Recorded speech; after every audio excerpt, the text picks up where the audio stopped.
Hi, I'm Josh Daly. I'm a site manager for SoftLayer. Welcome to our DAL05 data center. This is one of the 13 data centers across the globe. We're going to come check it out. Let's go.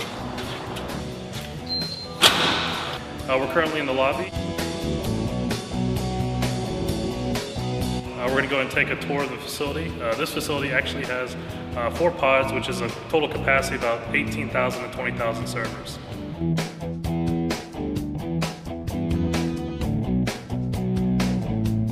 All right, this is an outside look of one of the data center pods that we have here at SoftLayer.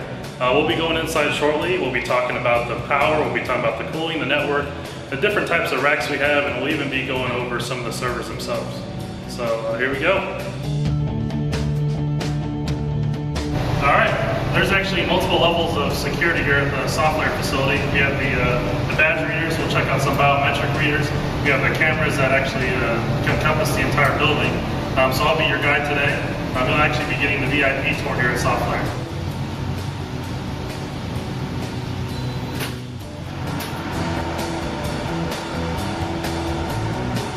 Here we are again inside of one of the SoftLayer's pods.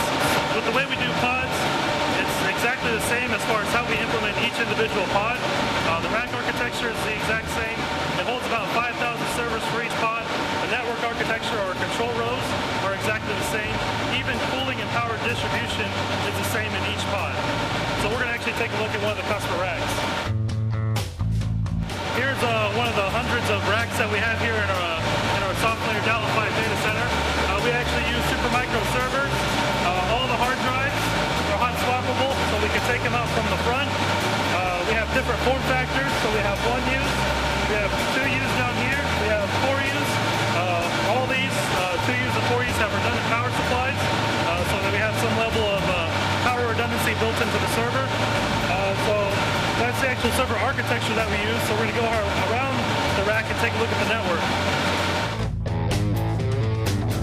As far as the network, each SoftLayer server has 5 connections. This is a dual path rack.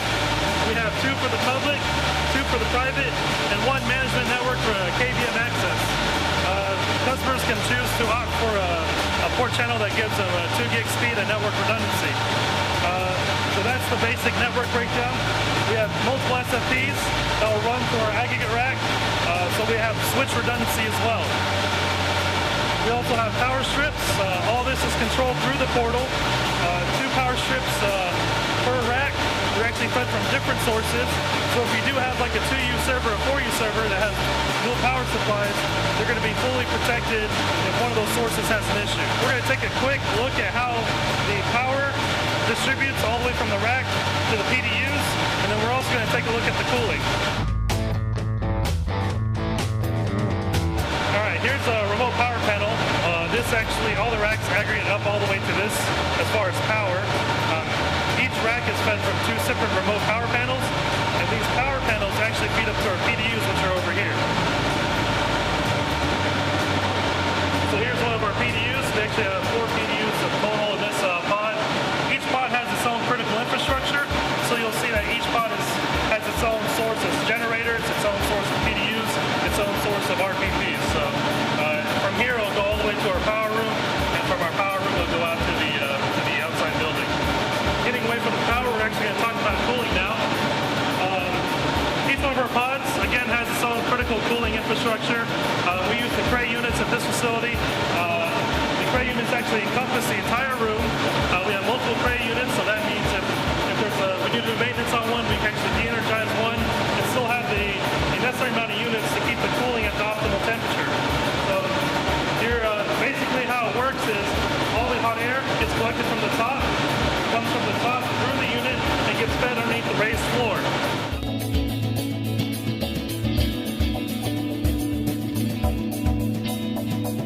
Here's the point of presence room, top secret room, kind of one of the secrets of SoftLayer, one of the major network presences for our facility. Unfortunately, not even VIPs can access here.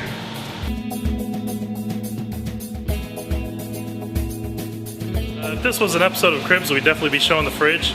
Unfortunately, this is a data center, so we have our parts room, which I guess would be the equivalent for SoftLayer.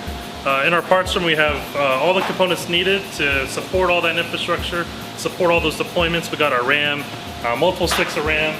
We got hard drives, different types of hard drive, 2 terabytes. We got SSDs, SAS drives, SATA drives.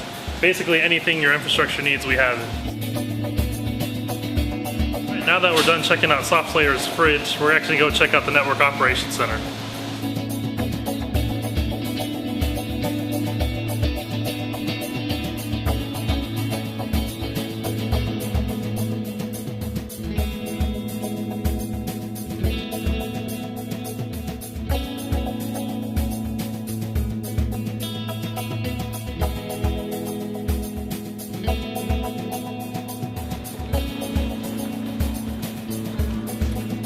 Alright, here we have one of SoftLayer's Network Operations Centers. We have one in Dallas and one in Houston. Inside the Network Operations Center, or the NOC, we have several server admins. They're working customer tickets, they're kind of monitoring for network events, handling any sort of internal issue that may be required to take care of our customers.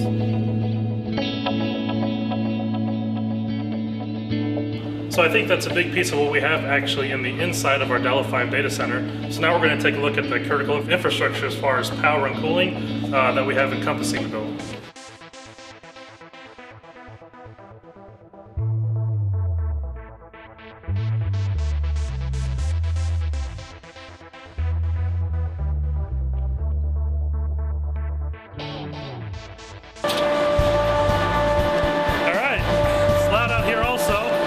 This is actually our gen yard. We have redundant cooling towers. So this actually provides cooling and power for our Pod 1 and Pod 2 here at the DAL05 data center. We have redundant cooling towers, 2 for Pod 2, 2 for Pod 1, and then we have 3 2 megawatt generators. 1 2 megawatt generator for each pod, and then we have that redundant generator that's available as well. Thanks again for coming out and checking out the DAL05 data center. I'd love to stay, but we got customers to support and take care of, so you guys have a wonderful day. I'm out.